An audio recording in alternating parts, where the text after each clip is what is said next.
नमस्ते, सदा वत्सले मातृभूमि, जय हिंद। दोस्तों भारत अपने घर की जरूरतों को देखते हुए रशिया से तेल खरीद रहा है और ऐसे में ये बात पश्चिमी देशों को और खास करके अमेरिका को अच्छी नहीं लग रही है और लगातार वो भारत पर इस चीज के लिए प्रेशर बना रहा है कि आप रशिया से तेल ना खरीदे।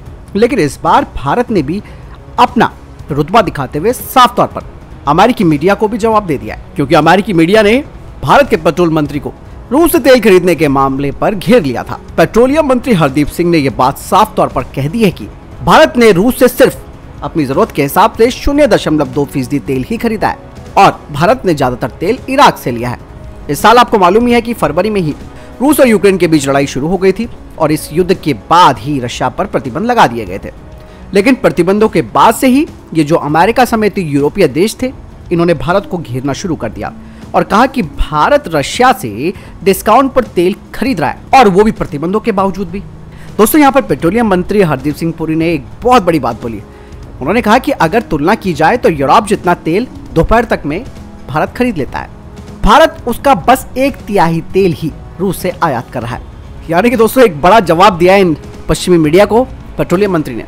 दोस्तों पेट्रोलियम मंत्री हरदीप पुरी जी ने कहा कि भारत ने पिछले महीने रशिया से नहीं बल्कि इराक से सबसे ज्यादा तेल खरीदा है और भारत पर किसी भी तरीके का कोई दबाव नहीं है। भारत सरकार किसी भी दबाव में काम नहीं कर रही है। देश इस समय 5वीं सबसे बड़ी अर्थव्यवस्था बन चुका है। ऐसे में भारत अब वो देश बन चुका है जो अपने हितों में फैसला ले सकता है। हरदीप पुरी जी ने कहा कि ये भारत सरकार की नैतिक जिम्मेदारी है कि वो देश की जनता की जरूरतों को पूरा करे। 1.3 अरब के देश में लोगों के लिए ऊर्जा की आपूर्ति बेहद जरूरी है। वहीं हरदीप पुरी जी ने यह भी कहा कि सरकार ने ये सुनिश्चित किया है कि देश में तेल की कीमतों में इजाफा ना हो और भारत किसी देश को ध्यान में रखकर तेल नहीं खरीदता है बल्कि जरूरतों को ध्यान में रखकर आयात करता है। ऐसे में अगर हमने रशिया से तेल खरीद भी लिया तो हमें कोई अफसोस नहीं है और जरूरत पड़ेगी तो हम रशिया से और तेल खरीदेंगे। भारत झुकने वाला देश नहीं है। दोस्तों ये मामला जब शुरुआत में उठा भी था कि भारत रशिया से तेल क्यों खरीद रहा है, उस दौरान विदेश मंत्री एस जयशंकर जी ने भी इन पश्चिमी मीडिया वालों को आईना दिखाया था। उस टाइम जयशंकर जी ने कहा था कि भारत अपनी जरूरत का 1 से 2% तेल ही रशिया से खरीदता है, जबकि 10% तेल अमेरिका से आयात करता है। अमेरिका के राष्ट्रपति जो बाइडेन ने उस दौरान ये भी कहा था कि अगर भारत रशिया से तेल आयात करने में तेजी लाता है तो इससे भारत का हित नहीं होने वाला है। विदेश मंत्री एस जयशंकर ने भी उनको जवाब दिया था। उन्होंने कहा कि भारत रशिया से कितना तेल खरीद रहा है इस पर ध्यान देने से बेहतर होगा एक बार यूरोप के आंकड़े भी आप देख लें।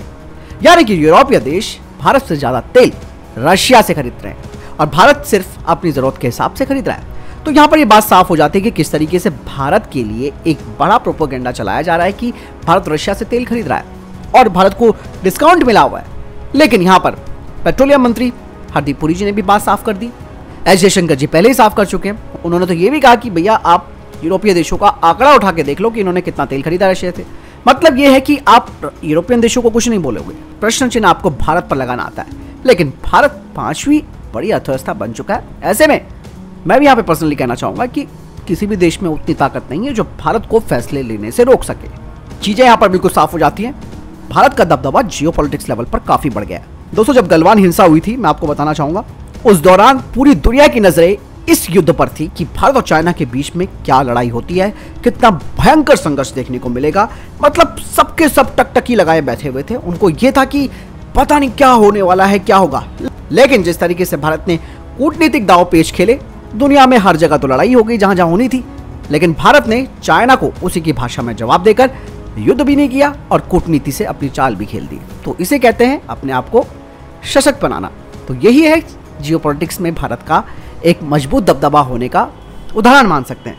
इसके अलावा दोस्तों भारत ने जो मानवीय काम भी किए हैं, चाहे वो अफगानिस्तान में हो, चाहे इन दुष्ट पाकिस्तानियों के लिए भी हो, नेपाल हो, सबका ख्याल रखता है। इसलिए भारत यूएनएससी में भी एक मजबूत दावेदार है कि उसको स्थायी सीट मिलनी चाहिए। आपको क्या लगता है कमेंट सेक्शन में लिखकर जरूर बताइएगा। मिलता हूं नई जानकारी के साथ। जय हिंद, वंदे मातरम।